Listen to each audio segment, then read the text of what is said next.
artists, welcome back to part 3 of The Crocodile Hunter. I have been so enjoying seeing your progress with this piece of artwork, and feel free to add modifications. Remember that your Steve Irwin face does not have to be realistic, and you could probably see from the picture above that there are a few supplies that we need. All right, guys, so if you remember the instructions in the first part of our assignment, I told you to be very thoughtful about the colors that you choose. So my color scheme was primary colors, but I saw that a number of you did other color schemes, and that is perfectly fine. So as you know, like I always tell you, when you're starting with watercolor, you want to get the color nice and juicy and ready to work with. So there are certain things that we're going to keep constant on Steve's portrait. One of them is his blonde hair, because that's something that is part of his personality and signature to the way he looks. So I'm going to start with the yellow, and I'm going to touch the paint with my water 1, 2, 3 times. And then I start rubbing it around to get it nice and juicy. You know, I always tell you it's kind of like Kool-Aid, the consistency. So notice, even though I'm rubbing it, I'm still not grinding. I'm getting that, and start spreading out that color. Okay? And remember, if you got your paint too juicy for whatever reason, you can always go back, because the way that you'll know that it's too juicy is it will be extremely light. So you can always go back with another coat and give him that bright blonde hair that he's known for. Now, the reason that I said to try to use a permanent black marker to outline your Steve Irwin painting is because then you won't have to be as careful when you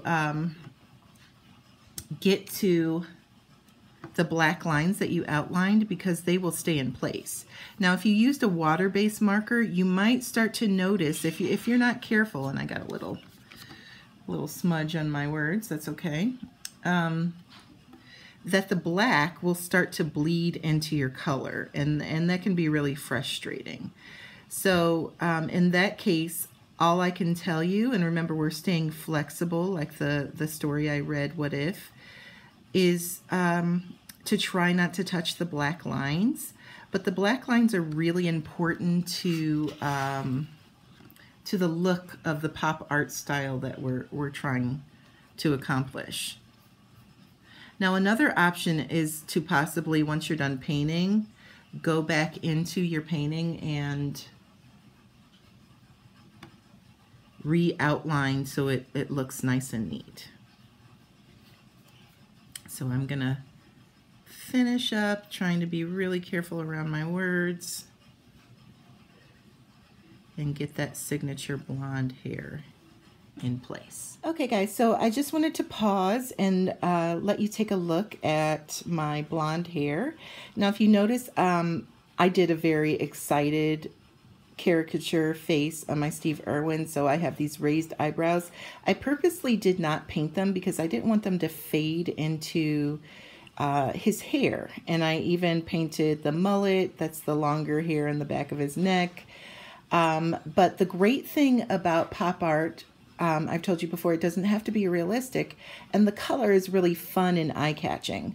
So I'm going to find a few other places to repeat. Remember, pop art also repeats a lot, but I don't want to put the yellow next to the yellow where it would fade into the background or blend together. So I'm going to try and find a few spaces that are away from his blonde hair that I can add a little bit of that yellow. Okay, so take a look at what I have now. So I just looked around on my composition. Remember, that's what you decide to show and where you decide to put what. And I just popped a few yellow places in there. If you notice, one of my little tiger's eyes are yellow, and I'm planning on painting the other one a different color. That's the great and fun thing about pop art is you can kind of do things like that. You don't have to have a realistic color scheme. So even Steve could be, if your color scheme were primary colors like mine, I could paint Steve's face red or blue, but I think that I'm going to actually mix a skin tone, and we're going to try to achieve a Roy Lichtenstein type of pop art style, and I'll show you what I mean in a second. So here we have an example of Roy Lichtenstein's paintings. If you look carefully, you can see that the skin tone has these tiny little dots.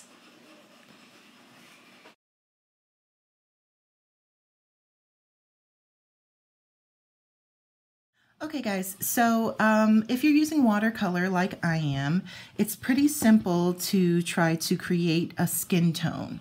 So we're going to go, since Steve is Caucasian, we're going to go with a peach color.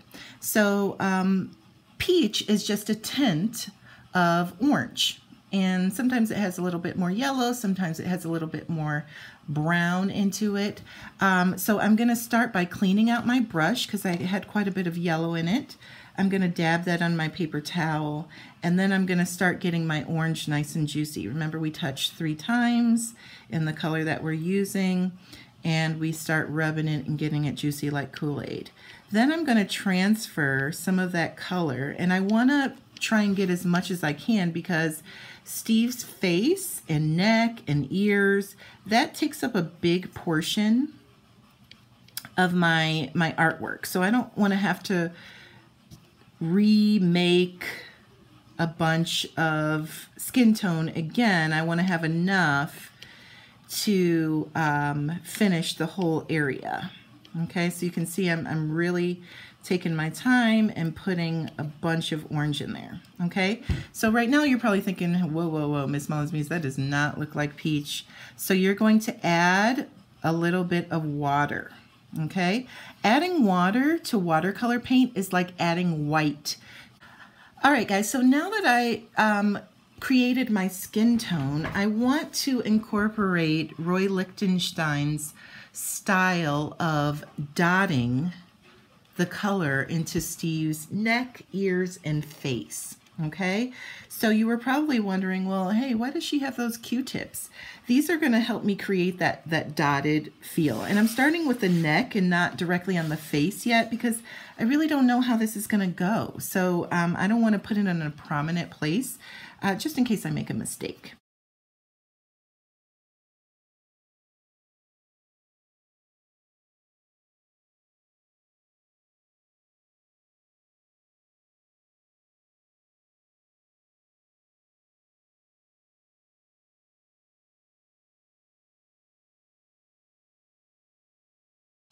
All right, guys, so I just wanted to give you a full view. I've put all of my skin tone dots in there, and probably at first you were thinking, oh boy, this does not look right, but I want to show you a few Roy Lichtensteins so you can see kind of the feel that we're going for.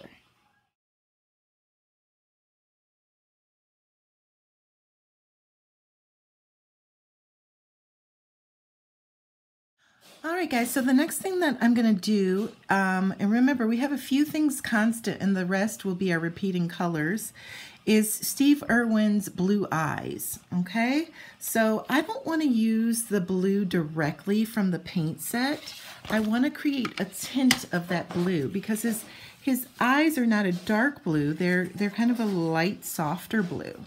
So remember, water is like adding white to regular paint. So the first thing that I'm going to do is make sure my brush is really clean. I just finished using that peach color ballerina. Okay, so then I'm going to transfer some of that blue into the top part of my lid, and I'm going to dilute it, putting more water with it, and then I'm going to grab my test paper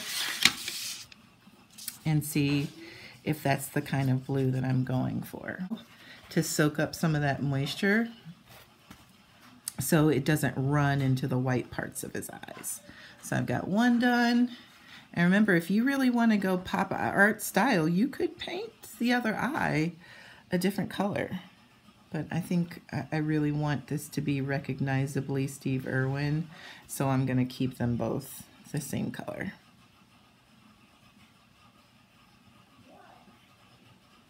I want to stay in control. So I can see it's getting a little watery, so I'm going to just dab my brush off on that paper towel.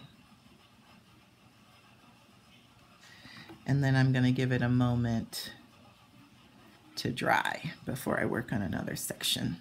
Okay guys, so this is where I am so far. And now my job is to fill in as much of the other parts with color, baby, color. But remember, we're repeating the same color scheme that we've chosen. Mine is primary colors. I just finished painting Steve's blue eyes, so I think I'm going to start to pop in more of the blue in different places on my artwork.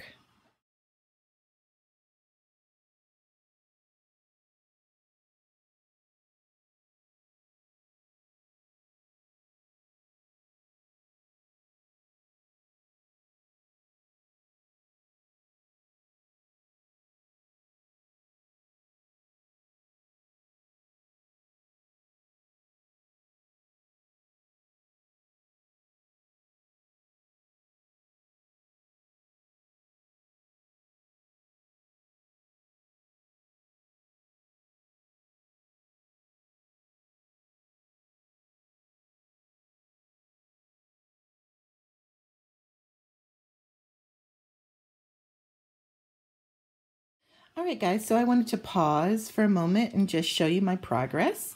I think Steve's looking pretty good. I've repeated my yellow primary color, my blue primary color. I've added a little bit more Roy Lichtenstein on the one side of his collar.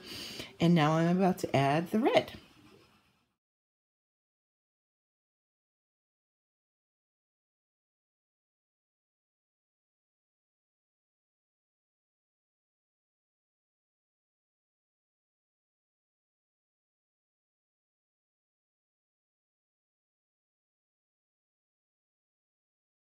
All right, guys, so I just wanted to pause for a second and show you my progress.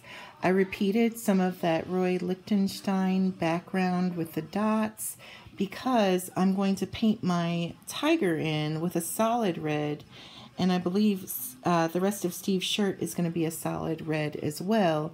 And I didn't want them, the red to be too overpowering.